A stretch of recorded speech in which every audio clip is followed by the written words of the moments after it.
doctores, ¿cómo están? Nos habíamos visto la semana anterior. Bueno, ustedes me habían visto. Por alguna razón en mi computadora no puedo ver sus cámaras, pero bueno, antes de iniciar esta presentación, sí les solicito que si tienen alguna duda durante la presentación, no se detengan a preguntar, ¿sí? Pueden ir haciendo los cuestionamientos de las dudas que vayan surgiendo y pues bueno, también al final podremos resolver aquellas que no hayan sido posible hacerlo en el momento en el que surgió. Y bueno, vamos a dar inicio. Ya estoy compartiendo, creo que no, ¿verdad?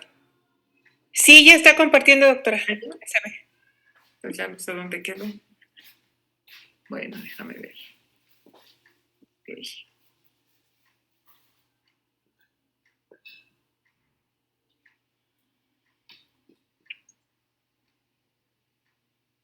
Muy bien. Bueno, pues el día de hoy iniciaremos con este tema, que es sobre osteoporosis, ¿no? Este tema que pues es muy frecuente, ¿sí? Sobre todo pues en los pacientes adultos mayores, en las mujeres, etcétera. Y pues es una situación que debemos de ir identificando en nuestra práctica profesional diaria, ¿sí? Y bueno, aquí tenemos qué es la osteoporosis, ¿no? ¿A qué se refiere la osteoporosis? Y sabemos que en los huesos generalmente tenemos una cortical, ¿sí? Y una médula ósea, que esta médula, pues obviamente tiene una forma característica que se llama, pues se le da el nombre, ¿no? Que tiene una microarquitectura. Esto es porque pues se tiene una forma homogénea entre cada una de las trabéculas en esta médula ósea y pues que es lo que va dando tanto la resistencia como el soporte a través de los huesos pues a todo el cuerpo humano, ¿sí? Su musculatura y todo. Y pues la osteoporosis justamente es cuando esta masa ósea se pierde y que empieza a haber alteraciones en esta microarquitectura, empieza a haber aumentos de tamaño en el trabeculado óseo, ya no hay una homogeneidad en ese trabeculado y pues en consecuencia esos huesos se vuelven más porosos, menos resistentes y predisponentes hacia fracturas que presentan los pacientes, ¿sí? Eh, la masa ósea máxima se alcanza a la edad de 35 años. Sabemos que nuestros huesos durante el crecimiento se van remodelando, ¿sí? De acuerdo, en el caso, por ejemplo, craneofacial, pues de acuerdo a las funciones, a ese equilibrio que se da en el sistema, en las funciones del sistema estomatognático, pues hay una remodelación, hay una formación nueva de hueso y hay también una resorción ósea, ¿sí? Para que se vaya remodelando el hueso y vaya creciendo los maxilares, las mandíbulas, el cráneo, etcétera, ¿sí? Y gracias a este proceso de síntesis a partir de los osteoblastos y de reabsorción a través de los osteoclastos, pues es que se presenta este equilibrio en el crecimiento y pues en las funciones que tiene nuestro organismo, ¿no? Y bueno, esta masa ósea a los 35 años se considera que ya está, se alcanza el máximo nivel y a partir de los 40 años empieza a haber un desequilibrio entre esto, ¿sí? Entre la síntesis y la reabsorción ósea. Entonces es cuando empieza a haber algunos problemas de osteoporosis, ¿sí? Y bueno, ¿en quién es más frecuente este tipo de alteración? De acuerdo a los reportes de la Organización Mundial de la Salud, sí, las mujeres son las más afectadas y sobre todo las mujeres mayores de 50 años. ¿Por qué razón se da esto? Pues porque se ha visto que la osteoporosis está en relación directa con la producción de estrógenos. Y pues sabemos que a esta edad, sí, a los 50 años, pues ya la menopausia está presente en las mujeres desde el climaterio, ¿no? Momento en el que empieza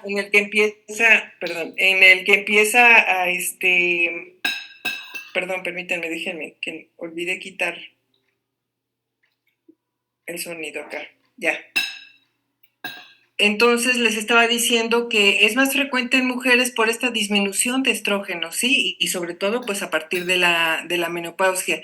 Sin embargo, también los hombres presentan osteoporosis y a partir de los 50 años empieza a aparecer, pero el porcentaje es mucho menor, ¿sí? Y esta osteoporosis va afectando la posición de las personas y va generando que se vaya disminuyendo la estatura que tenía a los 35, 40 años, vaya perdiendo estatura, que la posición para caminar, para pararse, sea totalmente diferente, ¿sí? Y pues esto, pues obviamente, pues como consecuencia de esta osteoporosis. ¿Cómo clasificamos a esta osteoporosis? Pues bueno, como muchas de las enfermedades, ¿sí? En primaria y en secundaria. La primaria es la que pues es la enfermedad, no hay alguna otra enfermedad que justifique la aparición de esta osteoporosis, ¿verdad? Entonces, por eso se considera primaria. Y la secundaria, pues esta sí es consecuencia de otras enfermedades o inclusive también secundaria a algunos fármacos que el paciente esté tomando por alguna alteración sistémica y que favorece la osteoporosis, como en el caso de los corticosteroides, ¿sí? Los pacientes que son trasplantados o que tienen enfermedades autoinmunes y que son tratados con estos corticosteroides, pues es un factor importante para que se presente la osteoporosis y en ese caso se trataría de una osteoporosis secundaria, ¿sí? ¿Cuáles son las primarias? Pues bueno, la primaria puede presentarse en diferentes momentos de la vida. La que consideramos como juvenil, sí que inclusive desde los niños, sí, desde pequeñitos empiezan a presentar este tipo de osteoporosis y pues son los niños que se les ha clasificado como niños de cristal. ¿Por qué razón? Porque pues no pueden tener prácticas rudas, no pueden jugar rudamente o brincar o subirse un columpio o cosas por el estilo que pueda ser un riesgo para que presente una fractura, porque cualquier caída favorece la fractura de piernas, de brazos, y pues esto por el tipo de osteoporosis que están presentando a esta edad, ¿no? Y así se les conoce niños de cristal. Y pues bueno, también en los jóvenes, ¿sí? Sobre todo en mujeres premenopáusicas, pues también puede presentarse esta osteoporosis sin causa aparente, ¿sí? Pero que sí se ha relacionado con la presencia de los embarazos, ¿no? Y esto aunado pues a una dieta deficiente, pues con mayor razón. La osteoporosis posmenopáusica la caracterizamos como tipo 1, que es la más frecuente, ¿sí? Y es la que se presenta sobre todo en las mujeres entre 50 y 75 años y que esta pérdida del trabeculado óseo está en relación directa con la producción de estrógenos.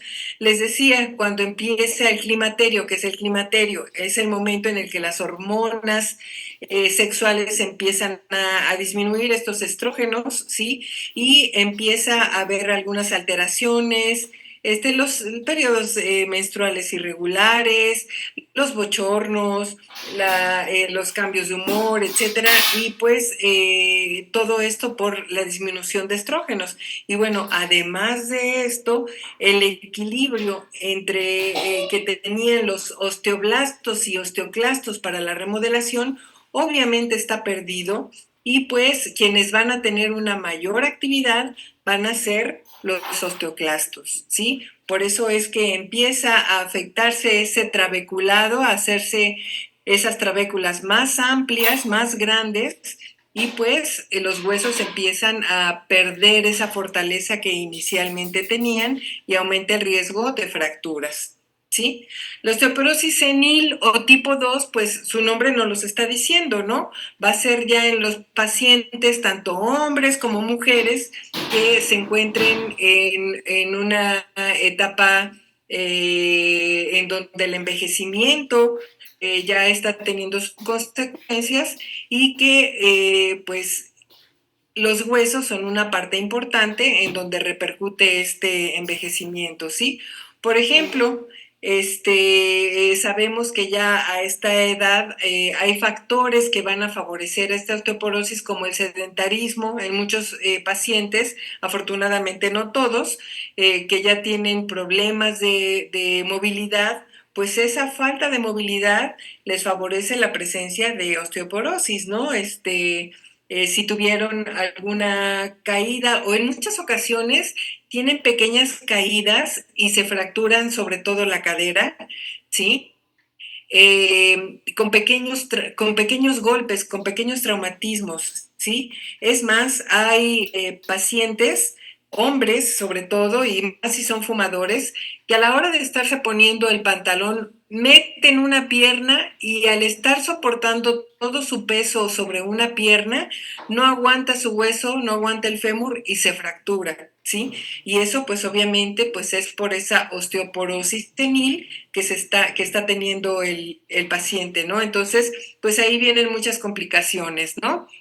Y bueno, esta falta de movilidad aunada a que ya habíamos comentado cuando vimos el tema del paciente geriátrico, que ya no están comiendo de la misma forma por dos razones, porque no le sabe la comida igual y otra pues porque no tienen la posibilidad de masticar bien o ya no disfrutan tanto la comida como antes o si no su sistema digestivo también ya no absorbe de manera adecuada los nutrientes, entre ellos el calcio.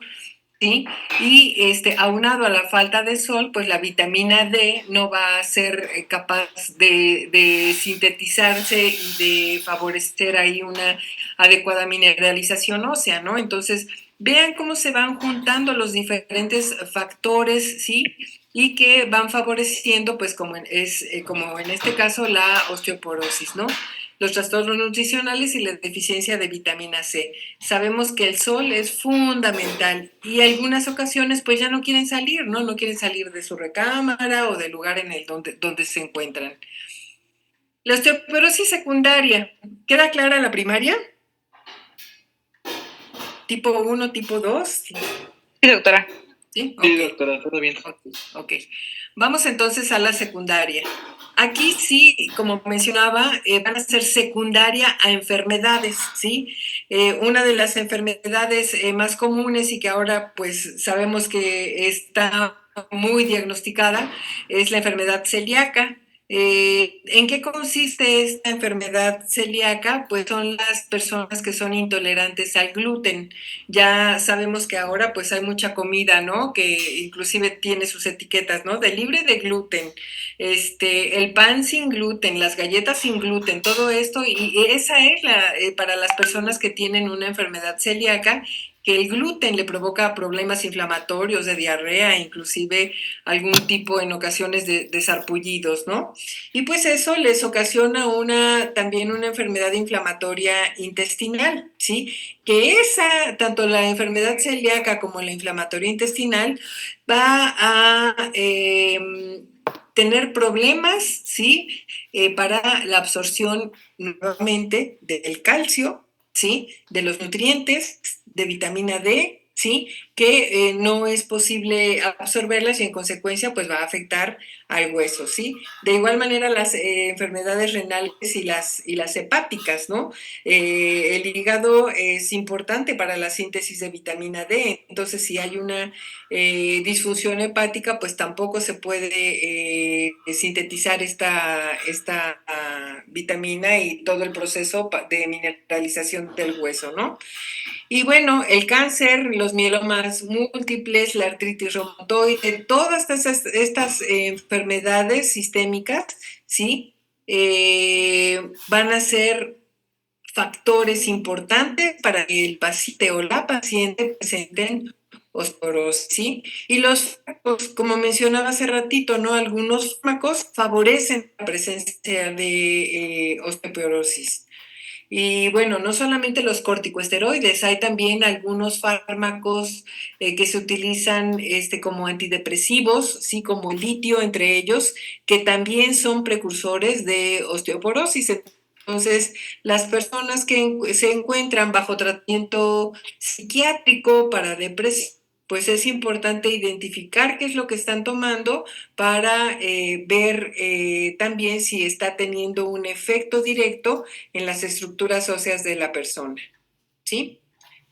Y como factores de riesgo mencionábamos embarazos, y mayor número de embarazos, pues mayor riesgo de osteoporosis, la menopausia por la disminución de los estrógenos, ¿sí? Y no hay lugar a dudas que la edad, ¿sí? Por ese proceso de envejecimiento, ¿sí? Que se va teniendo, pues no hay más, ¿no?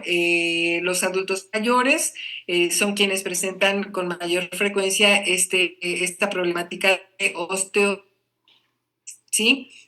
También se habla como factor de riesgo la genética. Sí, que si una madre tuvo osteoporosis, es muy probable que las hijas, los hijos también lo presenten. Sin embargo, se ha visto que no es tanto una cuestión genética, sino como se comparten. Doctora Ceci, Dígame. tiene una pregunta. ¿Se la puedo ir dando? Claro, Dice, claro. ¿por qué en el embarazo? Porque en el embarazo, por los cambios hormonales que se presentan, sabemos que durante el embarazo hay muchos cambios hormonales y pues bueno, hay una gran cantidad de producción de hormonas, ¿sí? Entre ellas pues los estrógenos, la progesterona, y el hecho de que haya varios embarazos y que estas hormonas, así como subieron, disminuyeron, ¿sí? De una manera rápida, ya que termina el embarazo, se ha visto que estos cambios súbitos de que suben y que bajan es el factor de riesgo para la osteoporosis. Ahí se pierde el equilibrio entre la formación y la destrucción ósea. Uh-huh. Y pues bueno, también porque otro factor importante durante el embarazo es que hay que tomar en cuenta que se está llevando a cabo la formación de un nuevo ser, de un bebé, y que se requieren también los nutrientes, todas las vitaminas, los nutrientes necesarios para que se desarrolle, y si no se tiene una adecuada alimentación, pues también ese riesgo aumenta. Uh-huh. Le hago las otras dos que son del mismo tema. ¿Sí? Dice, ¿embarazo se refiere a número o que no haya embarazos? Que no escucho bien. No, a que haya número de embarazos. Se considera que más de 3 embarazos, ¿sí? Pueden ser de riesgo para osteoporosis. Y luego hay otra pregunta que dice, pero a largo plazo es el riesgo o no, me falta una, perdón. Por eso es que los médicos le dicen a las madres embarazadas que pierden dientes por la descalcificación. Por eso hay ese mito, ¿sí? De que cada hijo cuesta un diente. Uh-huh. Y pues bueno, anteriormente sí, muchas mamás que se embarazaban perdían los dientes, ¿no?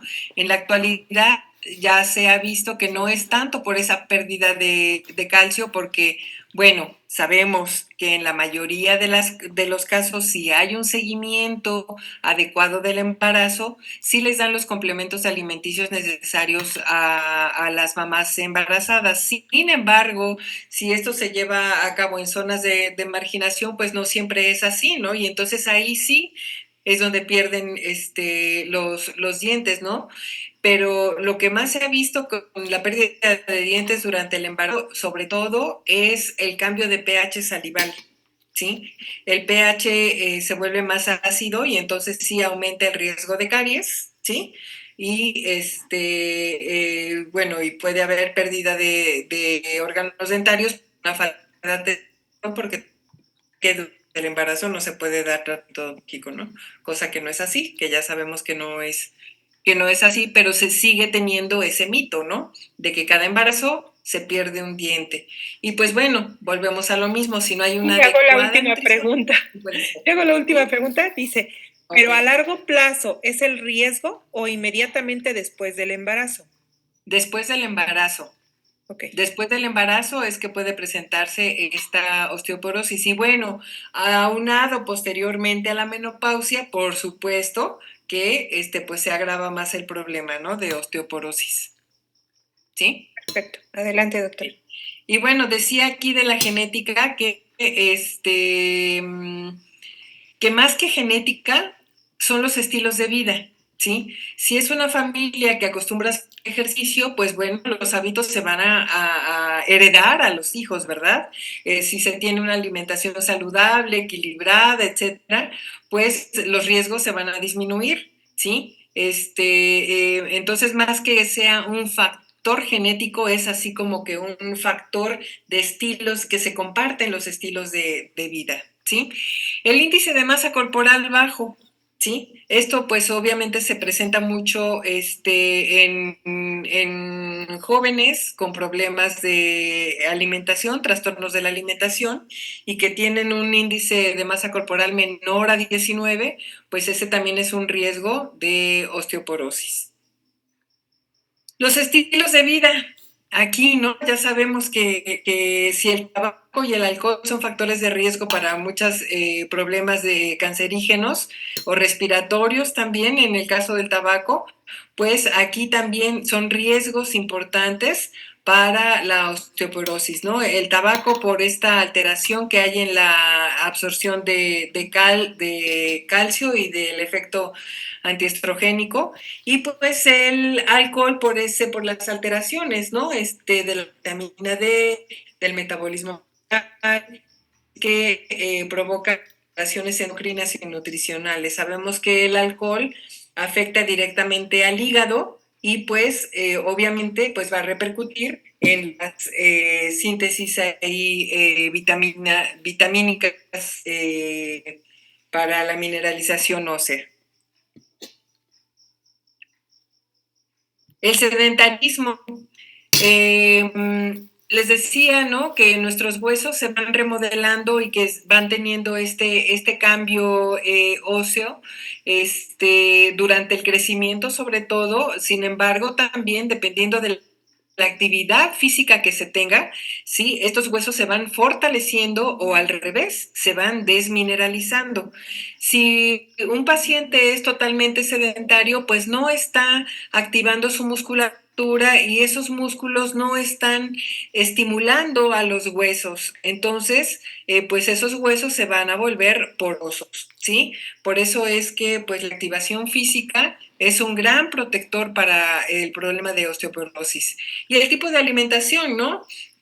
Consumir alimentos que sean ricos en calcio, como la leche, el huevo, brócoli, pescado, etcétera, ¿no? Y que sea una alimentación balanceada y pues rica en calcio. Realmente nosotros en México pues no tenemos tanto problema con el consumo de calcio porque las tortillas, ¿sí? Son muy ricas en calcio. ¿Y quiénes no consumimos vitamina T y tortillas? Pues raramente, ¿no? Pues, yo creo que muy poquitas personas, pero nuestra dieta nacional, pues afortunadamente nos ayuda para evitar ese tipo de problemas, ¿sí? Y bueno, ¿cómo es que se hace el diagnóstico de la osteoporosis? Pues se utilizan diferentes elementos. Uno, obviamente, pues es la exploración física, pero tenemos que iniciar con una buena historia clínica, ¿sí? Investigando los antecedentes familiares de osteoporosis, ¿sí? La historia ginecológica, sobre todo, bueno, obviamente en las mujeres, ¿verdad? La edad de menarca. Se ha visto también que, bueno, si se empieza a menstruar a edades muy tempranas, que ahorita es lo que está sucediendo, anteriormente estaba más o menos en un promedio de 11, 12 años, ahora ha bajado entre 9 y 10, pues va a favorecer que se presente una menopausia a menor edad y pues favorece ahí obviamente la predisposición a osteoporosis, ¿no? O las pacientes que son por alguna razón les quitan los ovarios ¿no? Les hacen esta oforectomía por quistes, por neoplasias, etcétera, pues pueden ahí, ¿no? Tener este tipo de problemas. El tabaco, el alcohol, que ya lo habíamos mencionado, sí, los corticosteroides, el litio, los antiepilépticos, la heparina, son los medicamentos que favorecen este tipo de problemas, ¿sí? Y bueno, decíamos la exploración física, ¿no? Algo nos va a dar idea de que, híjole, me late que tiene osteoporosis. ¿Por qué? ¿Por qué razón? Pues porque ya hay un cambio en la postura de la persona, ya está medio jorobadita, ya la cabeza se está yendo hacia adelante. Nos puede referir el paciente también que medía 1,70 y que cuando cumplió a partir de los 70 años, ya cuando se ponía sus pantalones le arrastraban y le tuvieron que subir 2 centímetros a los pantalones, ¿no? Porque pues ya su talla ya se redujo, ¿sí? Entonces, pues todo esto, ¿no? La agilidad que se tiene para moverse. Entonces, bueno, eso lo tenemos que hacer en la exploración física, pues en el momento en el que estamos viendo a nuestro paciente.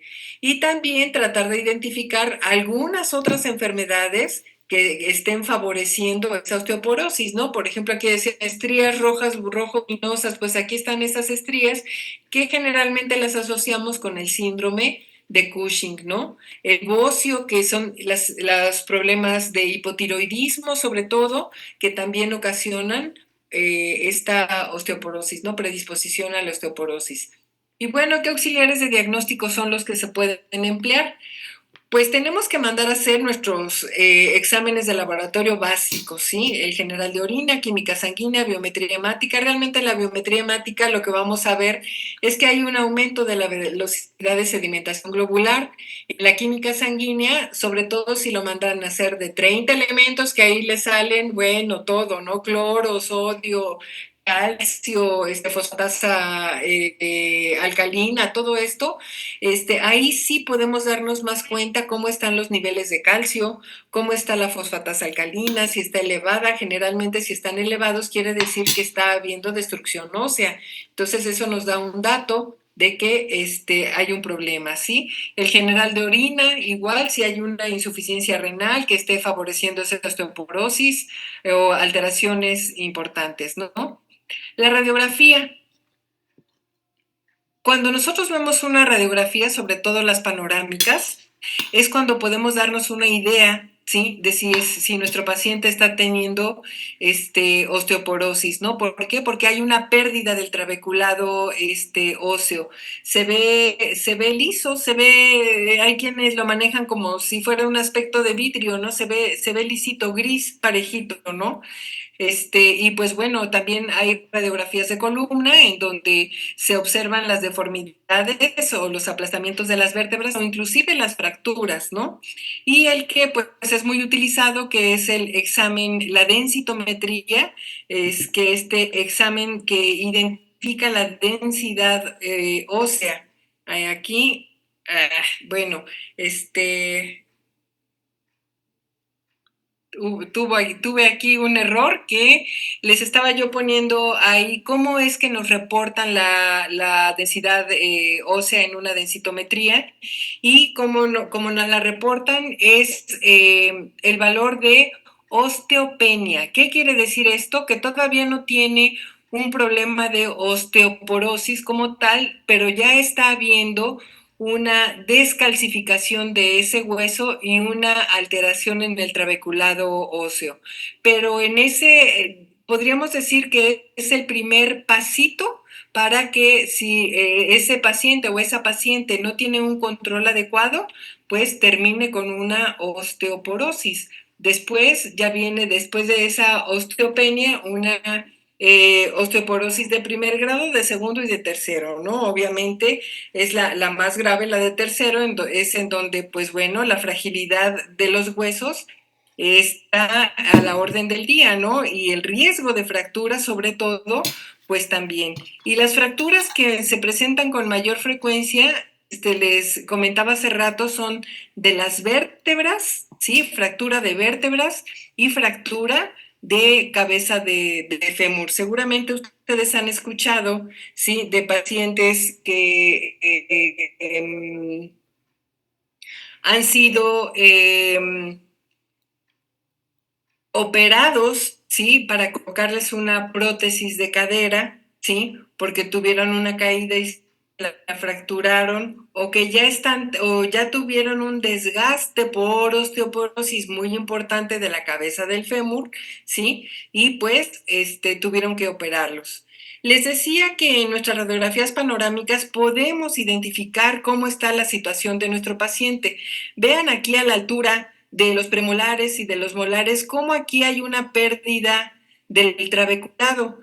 Aquí en la parte anterior se ve más marcado a la altura de los caninos y de los centrales. Sí se alcanza a ver un trabeculado, pero aquí en esta zona, de manera bilateral, no se observa el trabeculado. ¿Sí lo identifican? Sí, doctora. ¿Sí? Ok, bueno, eso es importante que lo observemos en nuestras radiografías panorámicas, ¿sí? Aquí también hay una pérdida ósea, ¿sí? Importante, y pues qué bueno, que facilita ahí la fractura de inclusive la fractura mandibular, ¿no? Aquí les puse la radiografía de una paciente que estamos atendiendo ahí en la clínica Aurora, en donde se le hizo el diagnóstico, es una paciente hipotiroidea, ahí se le hizo el diagnóstico de hipotiroidismo, tiene 67 años, y pues también viendo su radiografía panorámica nos damos cuenta que como consecuencia de ese hipotiroidismo y pues también un poco la edad de la paciente, pues está teniendo aquí ya algunos signos de osteoporosis. Ya el trabeculado se está perdiendo, está siendo más amplio y pues ahora hay que recomendarle también que tenga un seguimiento de este padecimiento, ¿sí? Para que no vaya a tener alguna problemática. ¿Cuáles son los tratamientos una vez que se hace el diagnóstico? Pues bueno, en los casos, lo primero que hay que hacer es recomendar al paciente pues las medidas generales que mencionamos hace rato, ¿no? Tener una dieta rica en calcio, que consuma suficiente vitamina D, el ejercicio, que no fume, de preferencia que no consuma también mucho café y sal, evitar el exceso de refrescos y de alcohol. Sobre todo se maneja mucho que los refrescos, la Coca-Cola, ¿sí? En sí, tiene más o menos el mismo efecto que el café de favorecer la descalcificación ósea. ¿Sí? La toma de sol de forma prudente, y pues bueno, esto es de forma prudente porque pues sobre todo las personas adultas mayores se les recomiendan exponerse al sol 10 minutos diarios, pero que de preferencia sean antes del mediodía para que no sea un sol muy agobiante. Entonces puede ser entre 10 y 11 de la mañana o si no, más tarde, después de las 4 de la tarde hasta antes que se meta el sol, ¿no? Y estos baños que se llaman baños de sol, así como se les recomiendan a los bebés, se les recomiendan a los adultos mayores, ¿sí? Y que sea no de manera exagerada, ¿no? Y pues también intentar prevenir los golpes y las caídas, ¿no? Quitar todos estos factores de riesgo, sobre todo en las casas, ¿no? Ustedes que seguramente tienen a sus abuelos, chequen que no haya tapetes que puedan resbalarse fácilmente, jergas secas que también se pueden resbalar muy fácilmente y favorecer caídas que llevan a fracturas importantes y pues a esas edades pues causan ya secuelas importantes. Estas serían las medidas generales. En cuanto a los medicamentos que se manejan tanto para prevenirla o si el paciente está en un caso de osteopenia o en un grado 1 de osteoporosis, esta alternativa de raloxifeno con vitamina D es una alternativa muy buena, ¿sí? Esto pues obviamente es un tratamiento frecuente en pacientes mayores de 65 años, 65, 70 años, en donde el objetivo de este tratamiento pues es proveer la vitamina D para favorecer la mineralización, ¿sí? Del hueso, y aquí disminuir, ¿sí? Estos moduladores selectivos del receptor estrogénico, ¿no? Que estos estrógenos, decíamos, ¿no? Cuando bajan es cuando favorecen que se empiece a desmineralizar el hueso. Es uno de los tratamientos. Otros tratamientos. Otro tratamiento Doctora Ceci, se le está cortando. Sí. ¿Se está cortando? Se está cortando. No sé si puede apagar su cámara, a ver si con ello ya no se corta tanto. Claro, a ver si mejor. Sí. Veamos, a ver.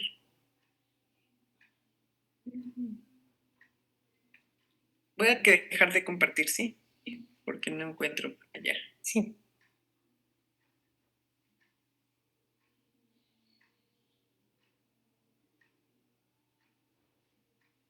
¿Ya estoy compartiendo otra vez? Sí, y se escucha mejor. Okay. ¿Y se escucha mejor? Ok. Sí. Les comentaba de este tratamiento de los bifosfonatos, ¿sí? Que está siendo un tratamiento muy utilizado en las pacientes con osteoporosis, y esta se está llevando a cabo pues porque sí tiene un buen efecto de remineralización en el hueso, porque son medicamentos, son fármacos que se absorben muy rápido, ¿sí? En una hora después de que se lo tomaron, o sobre todo cuando son administrados por vía intravenosa, en una hora ya se absorbieron y se fueron directo al hueso.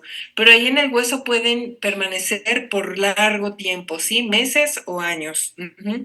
Entonces, lo que hacen estos bifosfonatos es que van a inhibir la función del osteoclasto, ¿sí? Entonces, el osteoclasto sabemos que es el que destruye al hueso. Entonces, si disminuye esta función, pues obviamente el osteoblasto es el que va a tener mayor actividad y va a fortalecer de mejor forma a los huesos. Entonces, por eso es que pues se ha estado utilizando de manera importante este tipo de tratamiento, ¿sí? Y pues bueno, ¿cómo se clasifican estos bifosfonatos? Hay de dos tipos: los no nitrogenados, que la mayoría dentro de este grupo se encuentra el alendronato y etidronato, que estos se ocupan sobre todo para los problemas de osteoporosis. Pero estos bifosfonatos no solamente se utilizan para osteoporosis, es un medicamento que es también utilizado en los problemas de cáncer, y estos son el ácido zoledrónico y pamidronato, ¿sí? Generalmente estos son de uso intravenoso, y los no nitrogenados para osteoporosis hay médicos que les dan unos por vía oral, y hay otros médicos que sí cada 6 meses les están aplicando por vía intravenosa también estos bifosfonatos. Entonces, es muy importante que ustedes identifiquen el tipo de medicamentos que están tomando sus pacientes, porque estos medicamentos, bueno, seguramente lo saben ustedes muy, muy bien, tienen efectos secundarios importantes, ¿sí? Y que estos efectos secundarios o adversos, pues, ¿cuáles son? En el caso de los nitrogenados, pues provocan úlceras, mucositis, vómito, inflamaciones gástricas, que en muchas ocasiones los pacientes van a llegar con estas molestias con nosotros, ¿sí? Para ver cómo podemos mitigar esas molestias que están teniendo en cavidad bucal. Por el vómito y la inflamación gástrica, pues no, realmente no, pero sí por esas úlceras y por la mucositis, ¿sí? Y pues bueno, otro efecto y que es el que nosotros debemos de tomar en cuenta es sí, la osteonecrosis. Paciente que esté tomando bifosfonatos, pues obviamente puede tener este efecto cuando se hacen tratamientos quirúrgicos. Entonces, ¿qué caracteriza a esta osteonecrosis? Pues obviamente el que clínicamente veamos una zona con tejido necrótico, ¿sí? Que en el cual puede haber presencia de pus, ¿sí? Y estar obviamente acompañado de dolor. Si hay dientes asociados, pues obviamente va a haber movilidad dentaria, ¿sí? Y en los casos que se presenta en mandíbula, pues la parestesia en las zonas, ¿no? Del nervio dentario inferior. Entonces, esta es otra complicación, ¿no? Que puede presentar el paciente que está siendo tratado con bifosfonatos y que no se nos debe de olvidar porque nos podemos meter no solamente nosotros en problemas, sino que metemos al paciente en problemas, ¿no? Y pues bueno, ¿cómo identificamos esta osteonecrosis? Pues investigando o si el paciente obvio está con bifosfonatos, sí, el hueso necrótico que les enseñaba, que esta necrosis haya persistido por más de 8 semanas y algo muy importante, que no haya un antecedente de radiación en los maxilares porque esta osteonecrosis hay otra que es muy parecida que se llama osteoradionecrosis, que es la ocasionada por los tratamientos de radiaciones en los pacientes que han sufrido cánceres, ¿sí? Y bueno, aquí tenemos otro caso de osteonecrosis, ¿sí? Clínicamente, que ahí lo podemos ver cómo se observa el hueso, las cavidades importantes, ¿no? Y radiográficamente, cómo se ven estas osteonecrosis y que pues es justamente lo que nosotros debemos de venir. Entonces, ¿qué debemos de tomar en cuenta? ¿Sí? Si tenemos un paciente, como el caso de la paciente que les decía que se diagnosticó de hipotiroidismo y que estamos viendo que es muy probable que también tenga osteoporosis, pues bueno, se le va a referir al médico, a su servicio médico. Si el médico decide darle un tratamiento a base de bifosfonatos, ¿qué es lo que nosotros tenemos que hacer antes de que empiece a tomar el tratamiento? ¿Sí? Pues bueno, que sea revisado, ¿sí? El paciente, tanto clínica como radiográficamente, ¿sí? Informarle a la paciente que cuáles son estos riesgos, pues que bueno, que una vez que esté tomando los medicamentos, no es conveniente hacer ningún tipo de extracción dental porque puede tener una complicación como la osteonecrosis, ¿sí? Todos los procedimientos quirúrgicos que requiera tienen que llevarse a cabo antes de que inicie con el tratamiento, ¿sí? Con las estructuras dentarias con mal pronóstico tienen que hacerse las extracciones de preferencia con 3 meses de anticipación a que empiece a tomar el medicamento, ¿sí? Y pues bueno, si son bifosfonatos que se están realizando, se están tomando como tratamiento de problemas cancerígenos, pues también idealmente, y aquí digo idealmente porque en muchas ocasiones es más importante iniciar con el tratamiento a esperar a que tenga un tratamiento odontológico el paciente y que se eliminen todos los focos infecciosos, ¿no? Eso es lo ideal, sin embargo, hay veces que es preferible iniciar el tratamiento a erradicar los focos infecciosos, ¿sí? Entonces, bueno, esto considerarlo antes de que el paciente empiece con el tratamiento de bifosfonatos, ¿sí? Si el paciente ya está en tratamiento con los bifosfonatos, pues entonces, ¿qué debemos de tomar en cuenta? ¿Sí? Tener un control odontológico de 3 a 6 meses, ¿sí? Estar revisando al paciente que no vaya a tener problemas periodontales, de caries, etcétera, que vayan a requerir algún procedimiento quirúrgico. Control de biofilm, profilaxis cada 6 meses, ¿no? Evitando las heridas en el tejido blando.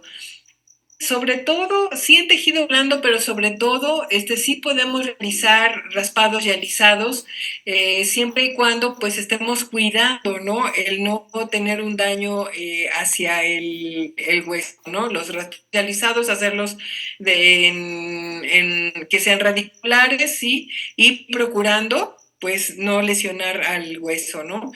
Dar un seguimiento a las prótesis totales y removibles para que no vayan a ser un factor causal de lesiones traumáticas, ¿no? Que se les haya roto un gancho, que se le cayó y se le fracturó la prótesis total y se le rompió un pedazo y le está rasgando la mucosa.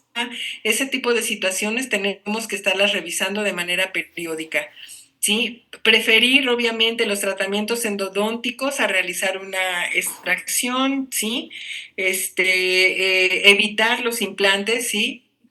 Definitivamente no es una indicación, colocación de los implantes, ¿sí? En rojito, ¿no? Deben evitarse las extracciones. ¿Por qué? Porque no queremos ser quienes ocasionemos una osteonecrosis. Uh-huh. En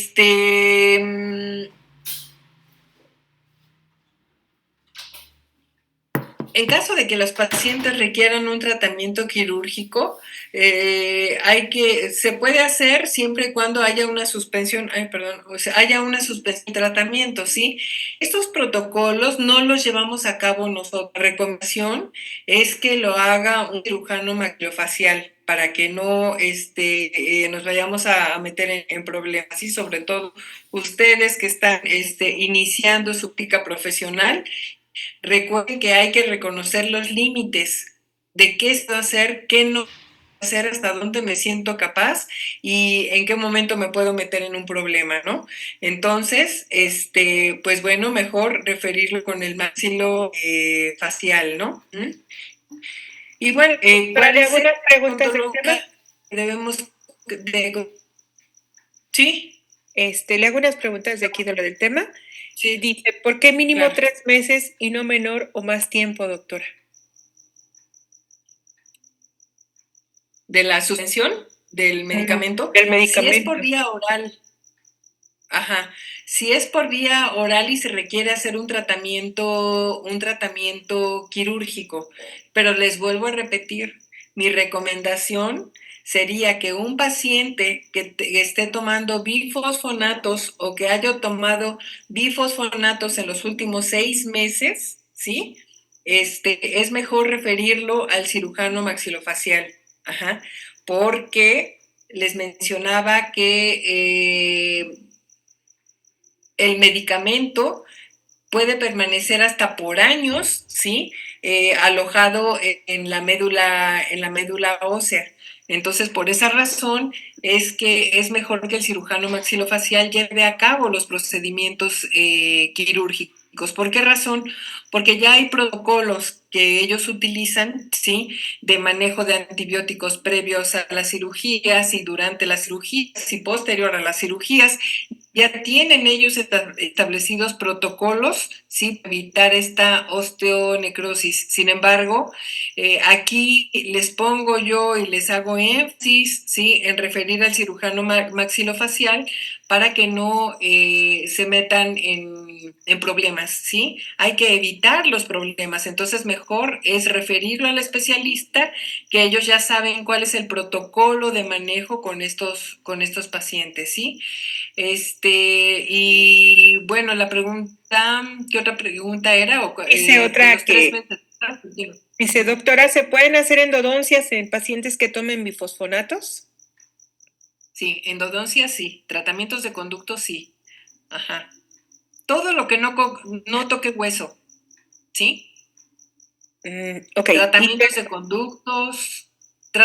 de conductos, todo el saneamiento básico, todo eso lo pueden realizar. Ok, y bueno, aquí dice que sí puede volver a poner la diapositiva anterior, pero no sé qué tan anterior sea. ¿Esa? Fátima. No, sí, doctora, esa, la del punto 1 a 4. Es que me faltó apuntar el punto 4. Ok. Sí. Muchas gracias. ¿sí? Listo. Mucho gusto. Entonces, pues conducta, pues la historia clínica completa, ¿sí? Para que identifiquen cuáles son los riesgos, cuáles son los diagnósticos, cuáles son los medicamentos que está tomando el paciente, ¿sí? Con los medicamentos, hay ocasiones que los pacientes nos dicen, ay, es que sí tomo, pero no me acuerdo, ¿sí? No me acuerdo bien el nombre. Uh-huh. Entonces, bueno, ahí hay que pedirles que nos lleven los medicamentos que están tomando, las cajitas. Hay quienes llevan así de plano con su bolsita de medicamentos porque pues están teniendo ya ahí una polifarmacia, ¿no? De tanto medicamento que están tomando, y pues tenemos que ver justamente cuáles son los efectos, ¿no? De esos medicamentos que está tomando el paciente, si pueden interferir en nuestro tratamiento o no, ¿sí? Y pues también en el caso de la osteoporosis, recomendar las medidas generales que ya mencionamos, ¿no? El ejercicio, el sol, el consumo de alimentos que tengan calcio, consumo de vitamina D, todo esto que ya se mencionó anteriormente, ¿no? Y pues, insisto, ¿sí? Si requiere tratamiento quirúrgico, referir al cirujano maxilofacial. Uh-huh. Ya cuando ustedes sean cirujanos maxilofaciales, entonces ya sin problema lo tratan. ¿Sí? Ok, voy a empezar a leer unas preguntas, doctora Ceci. Sí. La primera dice, pero doctora, en caso de los anestésicos locales no hay ninguna contraindicación en estos pacientes, me imagino que en los de bifosfonatos, ¿no? Ajá. Si están tomando bifosfonatos, no hay contraindicaciones, no hay, no hay problema para utilizar lidocaína con epinefrina, no hay contraindicación con el anestésico. Uh-huh. Y doctora, entonces la prótesis fija estaría contraindicada. La prótesis fija, no, si no dañas o si no llegas ahí hasta una profundidad que estés tocando hueso, no hay problema. Ajá. Es más, ahí habría que valorar la posibilidad de utilizar de colocar una prótesis fija, libre de metal, ¿sí? Y que pudiera inclusive, no, que la terminación no fuera tan subgingival, sino que fuera supragingival para garantizar no dañar ahí el hueso, ¿no? Uh-huh. Perdón. Sí, adelante. Perdón, ¿puedo hacer una pregunta? Sí. Doctora, me surgió ahorita la duda. Por ejemplo, en el caso de cuando reconstruimos después de una endodoncia con un poste y también tenemos que hacer un alargamiento de corona, cortar un poco de encía, ahí tal vez sí tendría un poco de contraindicación porque estaríamos más cercanos a hueso, ¿no? Bueno, con tu tratamiento de conducto siendo poste no tienes problema. No, ¿sí? Pero cuando cortamos con el alargamiento Exacto. de corona,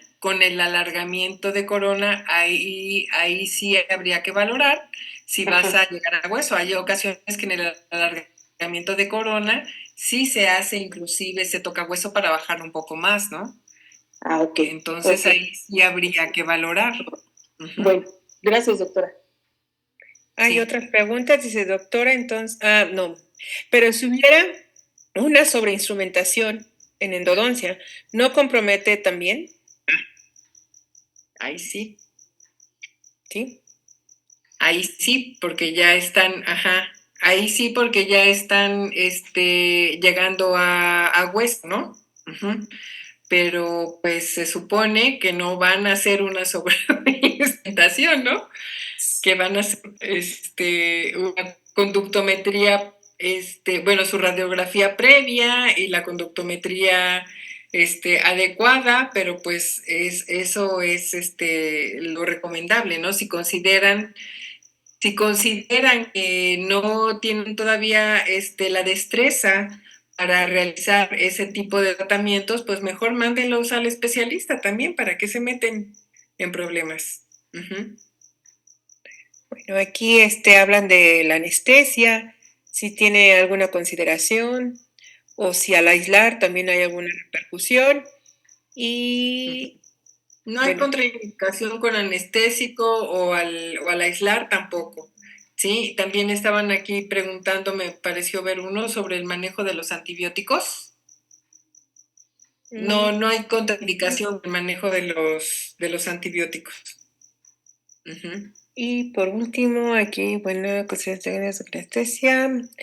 El estudio específico para osteoporosis, y aquí le contestó otro, la densitometría ósea, ¿no? Citometría. Ajá. Ajá. Y recuerdo haber leído que no se recomienda anestesia supraperióstica, ¿es verdad? Supraperióstica, sí, sí, es cierto. Ajá. Ajá, sí, adelante. Sí. Ujú. Y bueno, la que ya leyó usted del antibiótico, ¿no? Y analgésico. Antibiótico, sí, Ujú. que no hay contraindicación. ¿Sí? Bien. Como Ajá. glifosfonatos. Ajá. ¿La Doctor, técnica perdón, intraósea está indicada? ¿Mandé? ¿La técnica intraósea está indicada? De anestesia. Aquí lo que hay que evitar, la supraperióstica, no hay inconveniente, ¿sí? Las técnicas de anestesia, con anestesia no hay problema, ¿sí? La que sí, la intraligamentaria, esa sí estaría contraindicada, intraligamentaria, Ujú. Por la cercanía a hueso, supongo, por ¿verdad? la cercanía al hueso. Ajá. ¿Y quién había abierto su micrófono? yo, doctora, pero justo era para preguntar eso, que si no podíamos utilizar la técnica supraperióstica, ¿cuál podríamos usar? Sí, Pero bueno, ya ahorita ya comentaron que sin supraperióstica, sí. Ajá. problema. Sí, Gracias, doctora. La intraligamentaria es la que no. Ujú. Bueno, Gracias. ya no hay más preguntas. ¿No? Ujú. De todas maneras, doctora Ceci, si nos pudiese hacer el favor de compartir su presentación para que se la hagamos llegar a la doctora Yamilet y ella se la suba al Classroom. Si nos hace ese favor de compartirlo, los chicos con eso se están apoyando un poco más para su estudio. Ujú. Ok, les aviso entonces, ¿sí? Sí, por Bueno, favor. ok, Bueno, pues pues muchísimas gracias. muchas gracias, que estén muy bien y Gracias, doctora. pues nos vemos luego. Hasta luego. Gracias, le Hasta agradezco. luego, doctora. Gracias. Gracias. Bueno, pues vamos continuando con nuestro siguiente ponente, que hoy tengo el honor de presentar pues a la doctora Laura Mecalgo, que es una experta en su campo. Ya la oyeron en otra plática. Y bueno, pues su trabajo ha marcado significativamente a la carrera. Ella como médico nos ha apoyado bastante. Ella es médico cirujano por la parte de la Facultad de Medicina. Tiene la especialidad en acupuntura humana, es maestra en ciencias de la salud pública, profesora de tiempo completo asociado, se definió